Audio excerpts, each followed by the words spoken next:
Movie के start में हमें एक सेलेस्टियल दिखाया जाता है और इनको आसमानी एलियंस भी कहा जाता था और इनका नाम एरिशियम था, जिसने सबसे पहले सन को बनाया और फिर यूनिवर्स को बनाया, जहाँ से लाइट शुरू हुई और हमारी अर्थ ग्रो कर गई। लेकिन तभी डीप स्पेस से कुछ अजीब किस्म के डिवियंस निकल कर आए, जिन्हें अजीब क्रिएचर्स भी कहा जाता था, जो अर्थ पर आकर इंसानों और जानवरों को खाकर अपना पेट भरा करते थे। इस मूवी में हमें सबसे पहले 7000 साल पहले का सीन दिखाया जाता है। यहाँ पर हम कुछ प्राचीन लोगों को देखते हैं जो मछलियाँ पकड़ रहे थे। तभी उन पर वही अजीब किस्म का क्रिएचर पानी से निकलकर अटैक कर देता है। वो डेविड इंसानों का शिकार किया करते थे, अब वो उस आदमी को खाकर उस बच्चे की तरफ बढ़ता है। तभी वहाँ पर एक इटर्नल अर्थ पर आ जाता है, जिसको एरिशियम ने अर्थ पर भेजा था ताकि वो अर्थ पर जाकर लोगों को इन डेविएंट से बचा सके।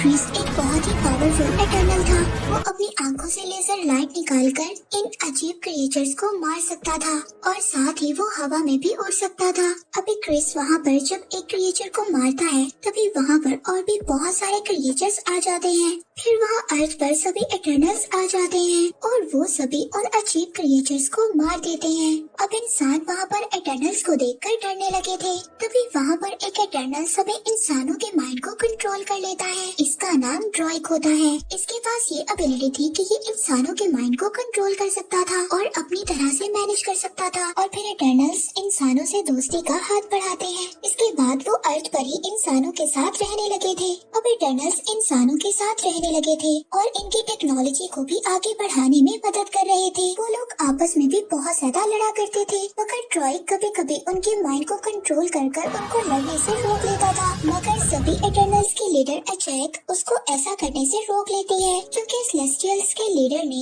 इन सब को इंसानों को बचाने और उनकी आबादी को आगे बढ़ाने के लिए भेजा था और इसके अलावा किसी और चीज में शामिल होने के लिए मना किया था। लेकिन ड्रॉइक उसकी बातों को नहीं मानता। अब अचैक ड्रॉइक की बातें सुनकर ये बोलती है कि आज से तुम सब इटर्नल्स आजाद हो।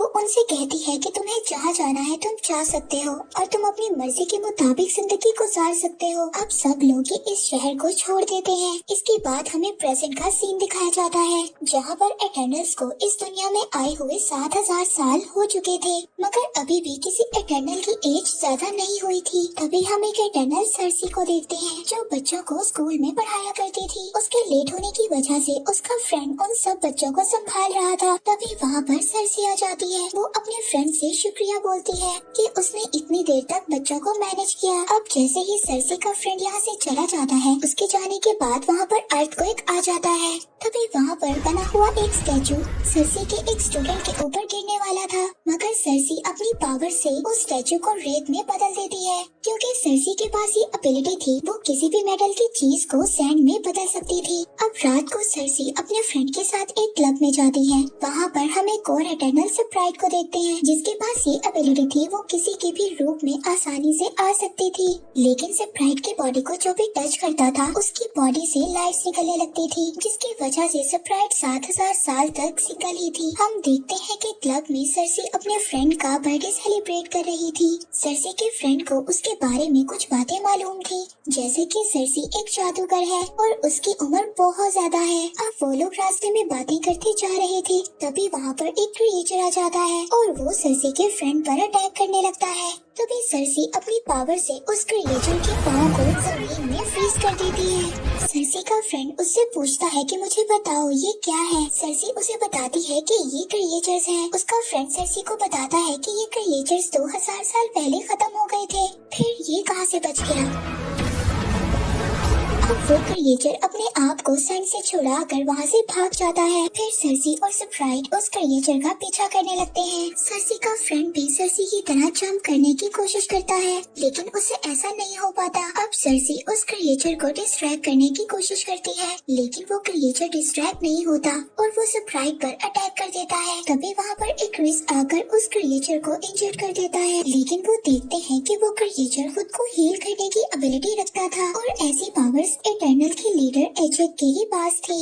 इक्रिस वापस से उस क्रिएचर पर अटैक करता है, लेकिन वो क्रिएचर वहाँ से भाग जाता है। अब यहाँ पर हमें ये भी पता चलता है कि इक्रिस ने सर्सी से 5000 साल पहले शादी की थी और फिर 2000 साल पहले इक्रिस सर्सी को छोड़कर चला भी गया था। सर्सी अपने फ्रेंड से ये कहती है कि अब मुझे जाना होगा, मेरी कुछ लोगों को हेल्प की जरूरत है, लेकिन उसका फ्रेंड उसको कहता है कि अगर तुम कोई सुपर हीरो हो तो अर्थ पर इतनी ज्यादा प्रॉब्लम्स आई, उस वक्त तुम कहाँ थे? सर्सी उसको कहती है कि हमें अर्थ पर सिर्फ क्रिएचर्स को मारने के लिए भेजा गया है और हमें कोई और काम करने की इजाजत नहीं दी गई थी सिवाय इस आबादी को बढ़ाने और अर्थ पर लोगों की टेक्नोलॉजी को इंक्रीज करने में। तीनों एजेक से मिलने जाते हैं ताकि वो जाकर अपने लीडर को बता सके कि क्रिएचर्स दोबारा से अर्थ पर आ गए हैं और इस बार वो बहुत ज्यादा पावरफुल है। और जब वो एजेक के पास पहुंचते हैं तो उनको पता चलता है कि एजेक मर चुकी है और ये अर्थ पर पहली बार हुआ था कि किसी इटर्नल की डेथ हुई थी। वो लोग समझ जाते हैं कि एजेक को उसी क्रिएचर ने मारा है जिसने पहले भी उन लोगों पर अटैक किया था और उस क्रिएचर ने एजेक को मारकर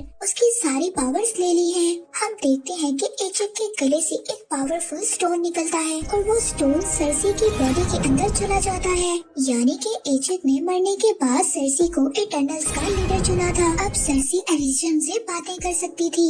अब ये लोग अपनी टीम को इकट्ठा करने का फैसला करते हैं ताकि वो एक बार फिर से सभी इटर्नल्स मिलकर उन क्रिएचर्स को मार सके। अब वो सबसे पहले किंगो के पास जाते हैं। किंगो के पास ये एबिलिटी थी कि वो अपनी फिंगर से छोटी छोटी आग की गोलियों को निकाल सकता था। अब किंगो एक सुपरस्टार बन चुका था और उसने बहुत ज्यादा मूवीज भी की थी। अब वो किंगो को अपने साथ आने का कहते हैं। वो कहता है कि मुझे बहुत ज्यादा काम है और मैंने बहुत ज्यादा मूवीज को साइन भी किया है। जब किंगो अपने लीडर का सुनता है कि वो मर चुकी है तो किंगो ये सुनकर बहुत ज्यादा उदास हो जाता है और फिर वो अपने मैनेजर के कहने पर जाने के लिए तैयार हो जाता है। अब वो लोग किंगो के प्राइवेट प्लेन से ऑस्ट्रेलिया जाते हैं जहाँ पर उनके 2 और इटर्नल्स रहते थे।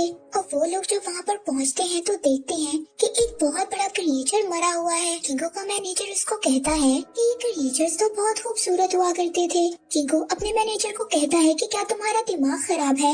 ये बदबूदार सड़ा हुआ क्रिएचर तुम्हें किस एंगल से खूबसूरत लगता है? अब वो यहाँ पर अपने एक और मेंबर से मिलते हैं जिसका नाम गिलगमेश था। वो उनसे पूछता है कि क्या तुम मेरा केक ट्राई करोगे? जब ये लोग इसको एजेक के मरने की खबर सुनाते हैं तो ये बहुत ज्यादा उदास हो जाता है और इसके हाथ से बना हुआ केक भी गिर जाता है। फिर वो लोग अपनी एक और मेंबर टीना के पास जाते हैं जो एक दरख्त के नीचे बैठे कुछ ड्राइंग कर रही थी। दरअसल टीना को एक दौरा पड़ता था और जब उसको ऐसा होता था तो वो किसी पर भी अटैक कर देती थी और 7000 साल से गिलगमेश ही टीना के साथ रहता था और टीना के पास ऐसी एबिलिटी थी कि वो अपने हाथों से एक पावरफुल वेपन निकालकर अटैक कर सकती थी। और जब टीना उन पर अटैक करने लगती है तो स्प्राइट वहाँ के माहौल को चेंज कर देती है और उसको ये बात याद दिलवाने की कोशिश करती है कि वो कौन लोग हैं और उनका मकसद क्या है। फिर जब गिलगमेश टीना को समझाता है तो वो नॉर्मल हो जाती है। इसके बाद फिर सब लोग मिलकर वहाँ पर खाना खाते हैं। फिर सर्सी उठकर वहाँ पर उस जगह पर जाती है जहाँ पर टीना बैठी ड्राइंग कर रही थी। वो उसकी ड्राइंग को देखती है और अपने लीडर से कांटेक्ट करने की कोशिश करती है और फिर उसकी सोल अपने किंग लीडर के पास पहुँच जाती है। वो वहाँ जाकर अपने किंग लीडर को बताती है कि क्रिएचर्स दोबारा अर्थ पर आ गए हैं और उन्होंने एजेक को मारकर उसकी ताकत को भी चुरा लिया है और अर्थ पर भी बहुत ज्यादा चीजें अजीब हो रही हैं। जिस पर एरिशियम उनका लीडर उसको बताता है कि ये एक एमरजेंस की निशानी है। सर्सी उससे पूछती है कि एमरजेंस क्या होता है। वो सर्सी से कहता है कि अब वक्त आ गया है, तुम लोगों को तुम्हारे असल मकसद के बारे में बताया जाए। दरअसल तुम लोगों को अर्थ पर क्रिएचर्स को मारने के लिए भेजा गया था और मैंने कई हजार साल पर एक बीज अर्थ पर भी बोया था और उस बीज को बड़ा होने में अरबों सालों और इंसानों की एनर्जी चाहिए थी। लेकिन जब मैंने इंसानों और जानवरों को बनाया तो मुझसे एक गलती हो गई और उस गलती से वो अजीब डेविंट क्रिएचर्स पैदा हुए जो अर्थ पर लोगों की आबादी को खा कर खत्म कर रहे थे। तब मैंने तुम्हें और तुम्हारे जैसे बहुत ज्यादा इटर्नल्स को बनाया ताकि तुम्हारे जरिए मैं उन डेविंट क्रिएचर को मार सकूं। सर्सी उनसे पूछती है कि क्या ये बात एजेक को पता थी। यहाँ पर वो सर्सी को ये भी बताते हैं कि तुमने और एजेक ने कई बार सेलेस्टियल को अर्थ पर पैदा होने में मदद की है। तो सर्सी उनसे कहती है कि ये सब बातें मुझे क्यों नहीं याद। वो उसको कहते हैं कि मैं हर बार तुम्हारी यादों को इरेज कर देता हूँ, इसीलिए तुम्हें कुछ भी नहीं याद। यहाँ पर एक और बात भी हमें पता चलती है, जो टीना को ड्रीम्स आते थे वो उसकी पुरानी यादें थी जो अभी तक मुकम्मल तौर पर इरेज नहीं हुई थी। अब सरसी दोबारा अर्थ पर आ जाती है और ये सब बातें अपने बाकी टीम मेंबर्स को भी बताती है। ये बातें सुनकर वो सभी लोग शॉक्ड हो जाते हैं। सरसी उन सब से कहती है कि हमें इंसानों को बचाना होगा और इस इमरजेंसी को होने से रोकना होगा, नहीं तो इसकी वजह से सारे इंसान मारे जाएंगे।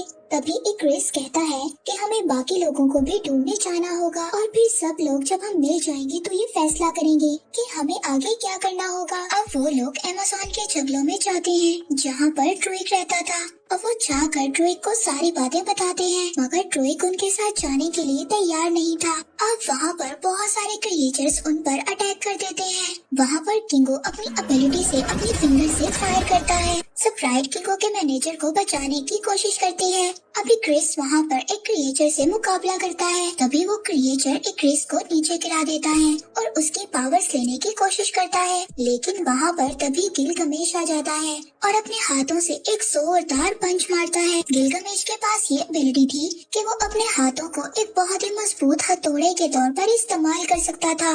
जब सरसी पर एक क्रिएचर अटैक करने की कोशिश करता है तभी सरसी उस क्रिएचर को एक ट्री में बदल देती है। दूसरी तरफ ये क्रिएचर जब टीना पर अटैक करते हैं तो गिलगमेश आकर टीना को बचा लेता है, लेकिन वो क्रिएचर्स का लीडर गिलगमेश को मारकर उसकी पावर्स को अपने अंदर ट्रांसफर कर लेता है। जैसे ही वो गिलगमेश की पावर्स को अपने अंदर ट्रांसफर करता है वो इंसानों की तरह बॉडी शेप में आ जाता है और वो उस इमरजेंसी को भी समझ जाता है। इसके बाद गिलगमेश मर जाता है। वो जाते हुए टीना को ये बात कहता है कि मुझे याद रखना। इसके बाद सरसी और एक्रिस अपने एक और मेंबर फेस्टोस के पास जाते हैं। फेस्टोस उनको कहता है कि मैं अपनी फैमिली के साथ रहता हूँ और मैं तुम्हारे साथ नहीं आ सकता, लेकिन फिर वो जल्द ही मान जाता है और उनके साथ जाने के लिए तैयार हो जाता है। अब सभी इटर्नल्स मिलकर इराक जाते हैं। वहाँ पर 7000 साल से उनकी स्पेसशिप जमीन के अंदर थी। जब वो लोग अपनी स्पेसशिप के अंदर जाते हैं तो वहाँ पर मकारी पहले से ही मौजूद थी।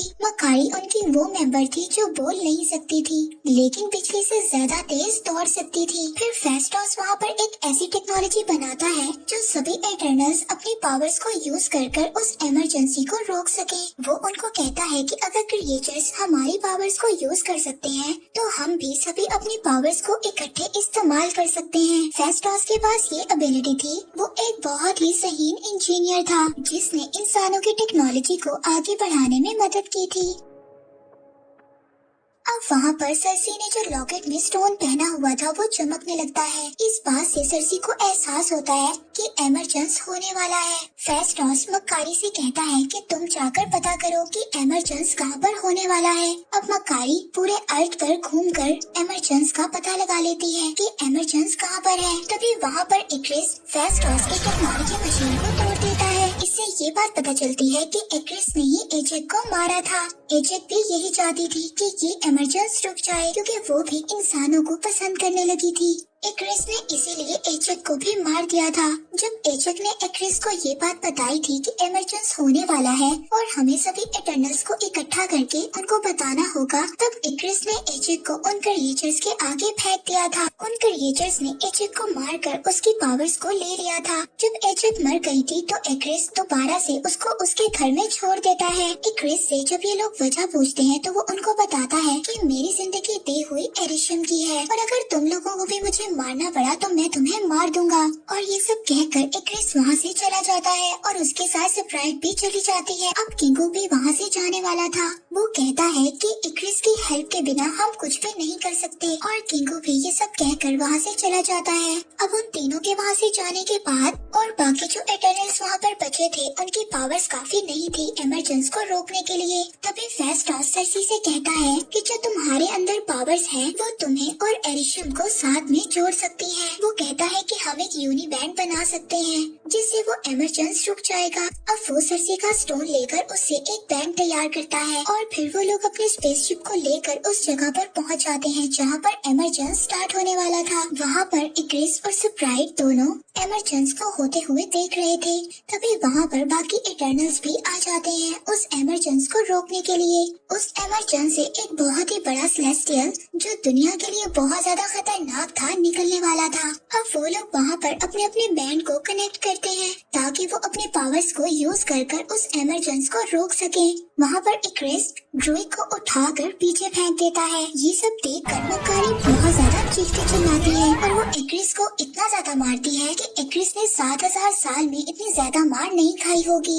वहाँ पर सर्सी फेस्टोस से कहती है कि मैं इस एमरजेंस को अकेले रोकने की कोशिश करती हूँ। फेस्टोस कहता है ठीक है, तुम इसे रोकने की कोशिश करो, हम इक्रिस को रोकने की कोशिश करते हैं। अब बाकी के एटर्नल्स इक्रिस के साथ मुकाबला करते हैं। अब वहाँ पर क्रिएचर्स का लीडर भी आ जाता है। मकारी उसके इर्द गिर्द एक बहुत ही बड़ा सर्कल बना देती है, लेकिन वो मकारी को पकड़ लेता है और उसकी पावर्स लेने की कोशिश करता है। तभी फेस्टोस उस पर अटैक करता है जिससे वो क्रिएचर मकारी को दूर फेंक देता है और खुद पहाड़ों के अंदर एक गुफा में जाकर गिर जाता है। फिर फेस्टोस इक्रिस को अपनी टेक्नोलॉजी से बांध देता है।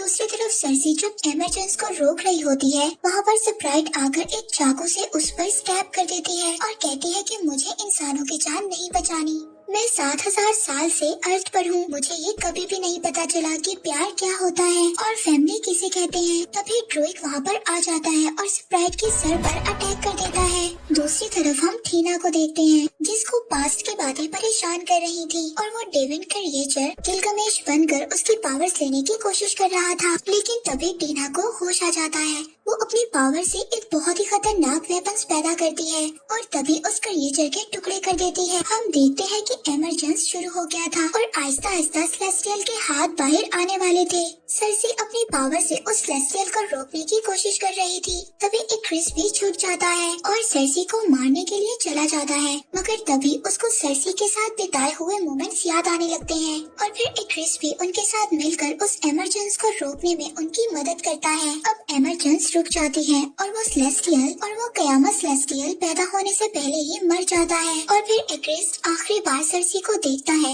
और खुद को सूरज में ले जाकर गुम कर देता है। दूसरी तरफ मकारी जब ड्रूइड को देखती है तो वो बहुत ज्यादा खुश होती है और उसको गले लगा लेती है। दूसरी तरफ सर्सी स्प्राइट से कहती है कि अभी भी सेलेस्टियल्स की पावर मेरे अंदर मौजूद है, अगर तुम चाहो तो मैं तुम्हें ठीक कर सकती हूँ, लेकिन फिर तुम इंसान बन जाओगी और एक दिन मर जाओगी। जिस पर स्प्राइट कहती है कि हाँ मैं तैयार हूँ। इसके बाद वो लोग फेस्टोस के घर डिनर करने जाते हैं और अब स्प्राइट स्कूल में एडमिशन ले लेती है। इसके बाद सर्सी अपने फ्रेंड से मिलती है। वो उसको कहता है कि मैं तुम्हें कब से बताना चाह रहा हूँ, मैं इस अर्थ का नहीं हूँ। तभी आसमान पर एक पोर्टल ओपन होता है। एडिशम सर्सी के साथ साथ बाकी एटर्नल्स को अपने पास वापस बुला लेते हैं और कहते हैं कि तुमने इंसानों को बचाने के लिए सेलेस्टियल का कत्ल किया है, लेकिन अभी मैं तुम्हें माफ कर रहा हूँ और अब मैं चाह रहा हूँ जब मैं वापस आऊँगा तब मैं अपना फैसला सुनाऊंगा कि तुम लोगों के साथ क्या करना है। और इसी के साथ ही मूवी यहीं पर एंड हो जाती है।